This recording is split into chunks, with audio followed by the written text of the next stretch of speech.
Madam ने ये की आवाज निकालकर अपने बेटे की खुशी मनाई कि उसने एटलीस्ट बास्केट कर दी। बेटे की खुशी पे खुशी बनाना तो बनता था कि ना जनाब जीत पाए और मैडम तो बिना जीते या बिना हारे वहां से भाग आई। यही हाल है इनका। आज की डेट में जीतने का जज्बा इनके अंदर से बिल्कुल खत्म हो चुका है। कुछ भी चीज आसानी से मिल जाए वही चाहते हैं, इसलिए कुछ भी नहीं करते हैं, सिर्फ इजी मनी के ऊपर पड़े हुए हैं। मैडम सीकेआई का नाम तक नहीं लेती कि वो बिजनेस कैसा चल रहा है या क्या चल रहा है उसके अंदर। ईयर एंडिंग पे इन्होंने जो सेल लगाई थी वो आज तक चल रही है। इससे अंदाजा लगा लीजिए कि वो डिस्काउंट जो है चले चले जा रहा है और उसके बाद में भी खत्म नहीं हो रहा है। तो इसका मतलब कैसा बिजनेस चल रहा होगा इनका। अच्छे से कंटेंट कम मिल रहे थे, एक बास्केटबॉल की बास्केट और लगा ली है। अच्छा है, कम से कम एक ब्लॉग तो उसके ऊपर बन जाएगा। उसके बाद में ना बास्केट दिखाई देगी ना ये खेलने वाले दिखाई देंगे कि क्या कर रहे हैं। इतने छोटे बच्चे के लिए बास्केट का खेल ज्यादा नहीं लगता। जब उसकी नॉर्मल एक्टिविटीज भी अभी प्रॉपर तरीके से नहीं हो पा रही तो एक्स्ट्रा ऑर्डिनरी एक्टिविटी की क्या उम्मीद कर सकते हैं। अभी ज्यादा से ज्यादा 3 महीने दूर हैं और वो 2 साल का हो जाएगा। अभी उसको चलना तो आ गया, अब थोड़ा बहुत बोलना भी सिखाओ। वो सिर्फ 2-3 वर्ड बोल पाता है, पापा, मम्मा और मम। उसके अलावा तो आज तक कुछ भी नहीं बोला है। जनाब लग गए उसके साथ में खेलने के लिए और जब वो बच्चा सो रहा था तब भी बास्केटबॉल से वही खेले जा रहे थे। आखिरकार मम्मी को डांटना पड़ा कि भैया इतना मत खेलो, अगर बच्चा उठ गया तो मैं कुछ भी खाना बनाने वाली नहीं हूँ। मैडम के तो 2 चाइल्ड है ना, एक मैन चाइल्ड और एक चाइल्ड। मैडम ने दुपट्टा ओढ़ के तरीके से नए व्लॉग की शुरुआत कर दी, यानी कि रमजान के पहले व्लॉग की शुरुआत कर ली। मैडम ही बताएंगी कि क्या क्या इस व्लॉग में है और साथ साथ उसके पीछे की कारण क्या है। तो हम मैडम से ही सुनेंगे ये सारी चीज। वीडियो को अंत तक सुनना, जो आपने बातें सुनी नहीं है वो भी मैडम अब बताने वाली हैं। आज की चर्चा में आपका स्वागत है। जो लोग चैनल पर पहली बार आए तो प्लीज सब्सक्राइब कर लें और बेल आइकन भी दबा दें, जिससे कि आने वाली वीडियो की इन्फॉर्मेशन आपको टाइम से मिल जाए।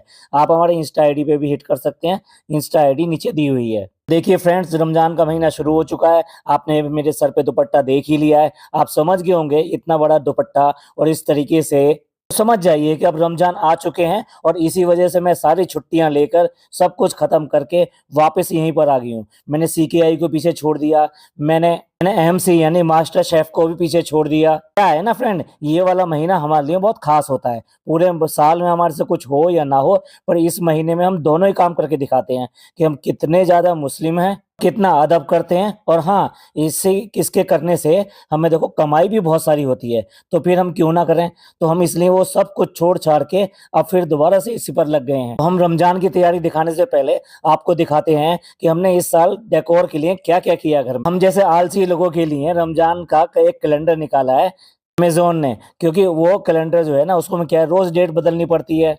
हम तो कुछ करते नहीं है, घर पे खाली पड़े रहते हैं, तो डेट बदलना है तो ये कर लेंगे हम लोग और आपको दिखाएंगे कि देखो हमने कितना अच्छा काम किया है। ये भी हमारे बाकी खिलौनों की तरह एक खिलौना है जिसे हम खेलते रहेंगे और रोज आपको दिखाते रहेंगे। तो घर में कैलेंडर लगाते हैं और उस कैलेंडर के ऊपर जो टाइम टेबल लिखा होता है कि किस टाइम अफ्तियारी होगी, किस टाइम सहरी होगी, और सम टाइम नमाज के वक्त और नमाज की रकातें, इस तरह की चीजें भी लिखी रहती हैं। फ्रेंड्स, ये सब आपको क्या पता कि कौन सा टाइम हो रहा है, कौन सा क्या। हम आपको टाइम दिखाएंगे भी नहीं, हम सिर्फ दिखाएंगे अफ्तियारी दिखाएंगे आपको और सहरी दिखाएंगे। उसी से समझ जाइएगा ये सुबह का टाइम है और ये शाम का टाइम है। सच पूछो तो हम खाते पीते हुए अगर बताएं भी ना तो आपको पता भी नहीं चलेगा कब रमजान का ये सहरी थी और कब ये रमजान की अफ्तियारी थी। इस तरह से हमने ये पुराना नया सब मिला के ये सजा दिया है। और देखिए ये एक नया चीज मिली है मुझे, इस पे ये दुआ लिखी हुई है, लेकिन मुझे नहीं पता कि कौन सी दुआ लिखी हुई है, क्योंकि मुझे आता जाता नहीं है। मुझे पता नहीं ये दुआएं हैं, आयतें हैं, ये क्या है। ये भी है ना, मेरे को बिल्कुल भी याद नहीं है कि सहरी की कौन सी दुआ है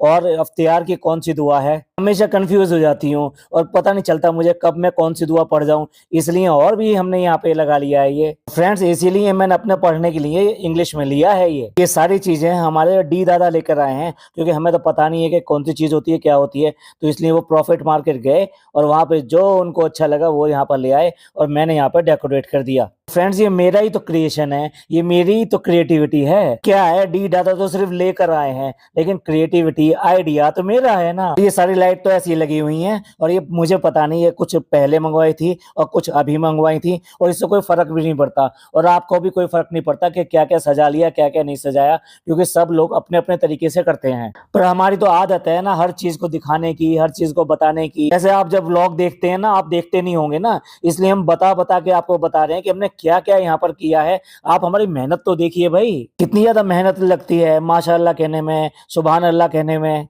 ये है हमारा नमाज रूम और ये हमने जो है अमेजोन से मंगवाया है। मेरे को नमाज रूम का कॉन्सेप्ट ही नहीं समझ में आया मुस्लिमों के घर में तो कहीं पर भी किसी भी जगह पाक जगह पे नमाज पढ़ी जाती है और पूरा घर ही इस बात के लिए तैयार रहता है कि कहीं पे भी आप नमाज पढ़ सकते हैं। घर के अंदर सबको पता है कि नमाज पढ़ी जा रही है, तो ना उसको कोई परेशान करता है, ना उसको कोई डिस्टर्ब करता है और ना ही किसी के खलल पड़ता है नमाज के अंदर। कि जब भी आप कॉर्नर और ये सब चीजें बना दो तो उसको मेंटेन करना और उसी जगह जाके पढ़ना बड़ा अजीब सा लगता है। आप लोग इनके इस कॉन्सेप्ट के बारे में क्या सोचते हैं, प्लीज कमेंट करके जरूर बताइएगा। और फ्रेंड्स, ये जो मेरा मैन चाइल्ड है ये बहुत परेशान करता है। अभी अभी मैं सारी डेकोरेशन करके गई और इसने देखो सारा का सारा नीचे गिरा दिया है। पूछो तो इससे मैं बहुत परेशान हो गई हूँ। और जिस तरीके से मैंने अपने नाम के आगे आईबी वाला सरनेम हटा दिया था ना जब मैं मास्टर शेफ में थी, और उसी से शुरुआत होगी रूमर की कि अभी हम दोनों में तलाक हो रहा है, यानी ये वाला कपल भी अलग हो रहा है। फ्रेंड्स, ऐसी ऐसी बातें फैलती हैं तो थोड़ा सा व्यूज तो बढ़ते हैं ना, तो ये सब भी देखना पड़ता है। और ऐसी बहुत सारी बातें बहुत सारे सेलिब्रिटी के लिए चलती रहती है, लेकिन उसके ऊपर तुल नहीं दिया जाता। लेकिन हमने ये दिया है, हमने अपने व्लॉग में भी दिखाया ब्रेकिंग न्यूज के नाम से, क्योंकि हमको तो व्यूज चाहिए, इसने जानबूझ के हमने दिखाया जिससे जिन लोगों को पता भी नहीं है वो भी इसके ऊपर बात करें। फ्रेंड्स, व्यूज वगैरह के लिए ऐसी छोटी मोटी चीजें तो करते रहते हैं। इससे पहले हमने मासूम रिश्ते वाला सच के ऊपर बात की थी अचानक ही, और अब हम अचानक ही इसके ऊपर बात कर रहे हैं। देखो ना, इस बड़े बच्चे ने सारा कुछ खराब कर दिया, यहाँ तक कि मेरा जार जो था ना वो भी तोड़ के रख दिया। मैन चाइल्ड को कौन बताए, रमजान का महीना है, ये सेल्फियों वाला महीना नहीं है कि कैमरा रख रख के आप सेल्फी ले रहे हो सेल्फी ले रहे हो। भाई, इबादत में ध्यान लगाओ। और फ्रेंड्स, इतना पूरे साल में रेसिपीज नहीं बनाती जितना मैं रमजान के महीने में रेसिपीज दिखाती हूँ, क्योंकि मेरे पास दिखाने के लिए तो कुछ और है नहीं ना, इसलिए पापड़ तल रही हूँ। बाकी सब चीजें तो पहले बन चुकी हैं, तो मैं उन सबका नाम ले देती हूँ कि क्या क्या आज बना है। हमेशा की तरह दाल और पापड़ और उसके साथ में फ्रूट्स और उसके साथ में गुलगुले, चने की चाट जो अम्मी बना के ला रही है नीचे से।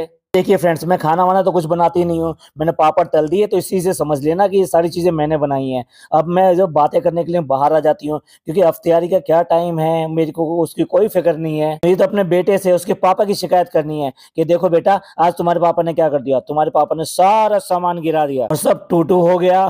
तेरे को कुछ समझ में आए या ना आए, पर तेरे को हाँ में जो ना गर्दन जरूर हिलानी है कि मम्मी ने जो भी कुछ बात कही सब कुछ समझ में आ गया। और अब पापा मम्मी यही तो काम करेंगे, सारी शिकायतें बच्चे से लगाएंगे। उसके बाद में कान पकड़ के माफी मांगी जा रही है, लेकिन बच्चे पे कोई फर्क नहीं पड़ रहा। हाँ भी ओके ओके ओके, उसे कुछ समझ में ही नहीं आ रहा। अरे दोनों जरा पहले उसको इतना समझदार तो बना लो, उसके बाद में ये सब ड्रामे करना। और उसने कुछ भी नहीं बोला और इग्नोर करके पूरी तरीके से चला गया, और उसके बाद में खिसियानी हंसी हंसने लगे। तब हम दोनों मिलके ना गुलगुले उतारेंगे, 4 गुलगुले उतारेंगे हम सिर्फ। फ्रेंड्स, आज के लिए बस इतना ही, इससे ज्यादा तो मैं शूट नहीं कर पाई। और अब हो गया रमजान का दूसरा दिन। देखा ना, देखा देखा, कैलेंडर बदल गया ना, 2 हो गया ना। इसलिए तो हम लेके आए थे एक ही व्लॉग में, जब 2 कैलेंडर बदल जाएं तो आप समझ लेना कि अगला दिन हो गया है। और अब देखिए, जब ये किचन में दूसरे दिन खड़ी है तो इतना ज्यादा फिल्टर और इतनी ज्यादा लाइटें लगाई हुई हैं, ऐसे लग रहा है जैसे स्किन को, जैसे ये 20 ईयर्स और 25 ईयर्स की कोई लेडी हो। कि आप सब लोग जो मास्टर शेफ में देख ही चुके हैं कि स्किन का क्या हाल हो गया है और कितने ज्यादा डार्क सर्किल दिखाई देते हैं इनके चेहरे पे। तो अब देखिए, मैं एक आसान सी रेसिपी ले रही हूँ, जो बहुत ही आसान रेसिपी है, क्योंकि मुश्किल मेरे से बनती नहीं है। बनती होती तो मैं मास्टर शेफ में क्यों छोड़ कर आती। हार्ट शेप वाले मैं सैंडविच बनाती हूँ। और फ्रेंड्स, मैं बिल्कुल भी नहीं बताने वाली हूँ कि ये रेसिपी मैंने कहाँ से टीपी है और कहाँ से देखी है। अगर आप जान जाएंगे तो आप भी फिर वहां पे देखना शुरू कर देंगे कि मैं कहाँ कहाँ से रेसिपी लेकर आती हूँ। और अब फ्रेंड्स, हो गया है अफ्तियारी का टाइम। अब हम सब लोग बैठकर आराम से यहाँ पे अफ्तियारी करेंगे। हम सब लोग बैठ के अफ्तियारी करेंगे, क्योंकि हम लोगों में बहुत ज्यादा प्यार है। हम जो भी कुछ करते हैं वो साथ साथ करते हैं। बस यहाँ पे हमारी प्यारी गुड़िया नहीं है, और प्यारी गुड़िया के साथ में उसका जो गुलाम जवाई यानी कि घर जवाई जो है वो नहीं है। बाकी हमारे यहाँ सब कुछ है, हमारे यहाँ सारे लोग हैं। एंड सच बात तो ये है ना कि उससे थोड़ी सी नाराजगी है ना, इसलिए नहीं है। पर वैसे ना उसकी तबीयत भी खराब है, इसलिए वो आ नहीं सकती। एक चाय पीने के लिए एक ड्राइव पे जा सकती है, लेकिन यहाँ लिफ्ट में बैठकर यहाँ पर नीचे नहीं आ सकती है। यहाँ मैं आपको बता दूं, जिस दिन इसने रोना धोना मचाया था वो वही दिन था जिस दिन ये सारे के सारे इकट्ठे हुए थे, एक ही घर में इकट्ठे हुए थे, और इसको नहीं बुलाया गया था, और इसीलिए जो है उसने रोना धोना मचाया। ये दोनों की एनिवर्सरी वाला टाइम था जब केक कटिंग सेरेमनी शाम के टाइम पे हुई थी और इसको नहीं बुलाया गया था, बाकी सारे लोग वहाँ पे थे, ना फनी था और ना ही डब्बा थी, और इसीलिए डब्बा ने वहाँ पे रोना-धोना मचाया और पूरी तरीके से, और इसीलिए वहाँ पर इसको लेकर ही ये चाय पिलाने के लिए बाहर लेकर गया। अदरवाइज़ वो वहाँ पर भी रुक सकता था और वह वहाँ पर भी उसका मूड फ्रेश कर सकता था, लेकिन नहीं, वहाँ पे क्योंकि उसी जगह पर ये सब चीज़ें हो रही थी, इसलिए उसको वो बाहर लेकर गया। तो चलिए फ्रेंड्स, अब तैयारी तो हो गई, सब लोगों ने बहुत अच्छा बता दिया, पर क्या जल्दबाज़ी में जो मेरा मास्टर शेफ़ वाला मेरे अंदर जो कीड़ा था ना, वो बाहर नहीं आ सका। तो इसलिए मैं अब दिखाती हूँ कि वो मास्टर शेफ़ में अगर होती, तो मैं ये क्या करती इसका। फ्रेंड्स, अब हम प्लेटिंग करके दिखाएँगे, और देखिए प्लेट मेरे पास है नहीं, लेकिन मैं फिर भी इस वाली प्लेट पे आपको करके दिखाती हूँ। तो मैंने दोनों प्लेटिंग करके जो डिश तैयार करी है, और 2 प्लेट तैयार करी हैं, वो बिल्कुल भी मास्टर शेफ़ में जैसे मैंने तैयार की थी, उसके आस-पास भी नहीं है ये। आप उसकी एक सस्ती कॉपी समझ के इसको देख लीजिए। अब क्या है ना फ्रेंड्स, घर पे तो ऐसी बनती है ना, उससे ज़्यादा अच्छी तो बन नहीं सकती ना। वैसे भी इतना टाइम बस मेरे पास ही हो सकता है कि रमज़ान के वक़्त में मैं इस तरह से प्लेटिंग कर के इस तरह की चीज़ें दिखाऊँ, जबकि आम घरों में जो लेडीज़ होती हैं, उनके पास तो बिल्कुल भी वक़्त नहीं होता है रमज़ान में। उन्हें सारा घर का काम देखने होता है, और उसके बाद में इफ्तियारी की जो इतनी सारी चीज़ें होती हैं, वो सारी बनानी होती हैं, तो उनके पास कहाँ इतना वक़्त होता है। पर मेरे पास बहुत टाइम है, इसलिए मैं ये सब कुछ करके दिखाऊँगी, और इसी टाइम में आपको प्लेटिंग सब कुछ करके दिखाऊँगी। रमज़ान के हिसाब से मैं नहीं दिखाऊँगी मैं। फ्रेंड्स, मैंने रमज़ान स्पेशली आपको एक रेसिपी बता दी, जो बहुत ही सिंपल से भी सिंपल है ना, वो वाली एक रेसिपी बता दी है आपको। मैं रमज़ान रख नहीं रही हूँ, तो इस तरह से बार-बार इस तरह के क्वेश्चन करके कि आप नमाज़ पढ़ रही हैं, नहीं पढ़ रही हैं, ये सब बातें ना करें। फिर मैं इसका कुछ भी कारण नहीं बता रही हूँ, और जो आप समझना चाहें कि लेडीज़ वाली प्रॉब्लम है या कौन-सी वाली प्रॉब्लम है, आप सब कुछ समझ सकते हैं। आप तो सब कुछ समझदार हैं, आप तो हर चीज़ आराम से समझ जाते हैं। ये भी समझ जाइएगा, और कुछ दिन बाद में फिर दोबारा से ये सवाल मत पूछ लीजिएगा कि 4-5 दिन चलता है, तो उसके बाद में क्यों नहीं रोज़े रखे? तो इसलिए बार-बार इस सवाल को मत पूछिएगा। मैं सिर्फ़ जनाब की खातिर जो है वहाँ से छोड़कर आ गई हूँ मास्टर शेफ से, क्योंकि मेरी तो हिस्ट्री भी आज तक यही रही है। जो भी चीज़ें मैंने करी हैं, वो सिर्फ़ छोड़ी हैं। अब क्या है फ्रेंड्स, छोड़ने में जो मज़ा है ना, वो करने में मज़ा नहीं है, क्योंकि करने जाएँगे तो उसमें बहुत मेहनत लगती है। फ्रेंड्स, मेरा ये वाला व्लॉग आपको कैसा लगा? मैंने सिर्फ़ एक रेसिपी बना के दिखा दी और थोड़ी-सी डेकोरेशन दिखा दी। बस मेरा तो रमज़ान का काम हो गया। किसने क्या इबादत करी, कैसी इबादत करनी चाहिए, उस सब का मेरे से कोई मतलब नहीं है। तो आपको मेरा पॉडकास्ट अच्छा लगा हो तो प्लीज़ लाइक कीजिएगा, सब्सक्राइब कीजिएगा, शेयर कीजिएगा, और इसके ऊपर क्या कमेंट आप करना चाहेंगे, प्लीज़ कमेंट ज़रूर कीजिएगा, क्योंकि मैडम का व्लॉग ऐसा ही था। इसके अलावा मुझे नहीं लगा कि और तरीके से इसे बनाना चाहिए, इसलिए मैंने ये एक फ़नी वे में इसको बनाने की कोशिश करी है। चलिए मिलते हैं अगले पॉडकास्ट में। थैंक यू, धन्यवाद, शुक्रिया, अल्लाह हाफ़िज़।